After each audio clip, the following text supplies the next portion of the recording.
ഇന്ന് നമുക്കേ കുറച്ച് പച്ചക്കറികൾ വിളവെടുത്താലോ? നമ്മുടെ പറമ്പിലുണ്ടായ കുറച്ച് പച്ചക്കറി നമുക്കിന്ന് വിളവെടുക്കാവേ. ഇത് ഞാൻ മഴയ്ക്ക് മുമ്പ് നട്ട നമ്മുടെ വെണ്ടയാണേ. ഇഷ്ടംപോലെ വെണ്ടയ്ക്ക് എനിക്കിന്ന് അതിനകത്തുനിന്ന് വിളവെടുക്കാൻ പറ്റി കേട്ടോ. അതായത് മഴ കാരണം ഞാൻ അങ്ങോട്ടൊന്നും തിരിഞ്ഞു നോക്കാറ് പോലും ഉണ്ടായിരുന്നില്ല കേട്ടോ. എന്നിട്ടും ഉണ്ടല്ലോ ഇഷ്ടം പോലെ വെണ്ടയ്ക്ക് കിട്ടി കേട്ടോ. പക്ഷേ കുറേയൊക്കെ മൂത്ത് പോയിട്ടുണ്ടേ. ഈ വെണ്ടയ്ക്കൊക്കെ ഒരു കുഴപ്പമുണ്ട്, പെട്ടെന്ന് മൂത്ത് പോകും. അപ്പോൾ 2 ദിവസം കൂടുമ്പോഴെങ്കിലും പോയെന്ന് നമ്മൾ ചെക്ക് ചെയ്യുന്നത് നല്ലതായിരിക്കും കേട്ടോ. മഴയായതുകൊണ്ട് ഞാൻ ആ ഭാഗത്തേക്കേ പോയിട്ടുണ്ടായിരുന്നില്ല. ഇപ്പം നമുക്ക് കുറച്ച് വെണ്ടയ്ക്ക നമുക്ക് അതിനകത്തുനിന്ന് കിട്ടിയിട്ടുണ്ട്. ഒരു കറിക്കുള്ള വെണ്ടയ്ക്കയൊക്കെ കിട്ടിയിട്ടുണ്ട് കേട്ടോ. അത്രയൊക്കെ മതി, നമ്മളൊരു കെയർ ചെയ്യാണ്ട് നമുക്ക് അത്രയെങ്കിലും കിട്ടിയല്ലോ. പിന്നെ നമുക്ക് 2-3 ചുവട് പച്ചമുളകിൻ്റെ തൈയും കൂടി ഞാൻ നട്ടിട്ടുണ്ടായിരുന്നു കേട്ടോ.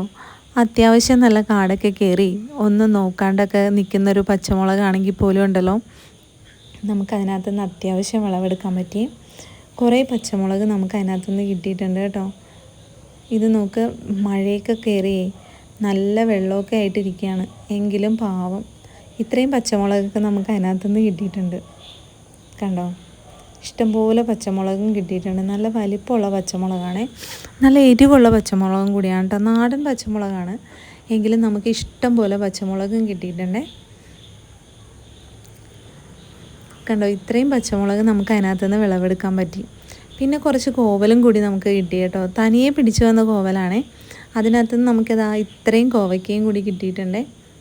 അപ്പം നിങ്ങൾക്ക് എൻ്റെ വീഡിയോസൊക്കെ ഇഷ്ടമാവുകയാണെങ്കിൽ നിങ്ങളൊന്ന് ലൈക്ക് ചെയ്യണം കേട്ടോ.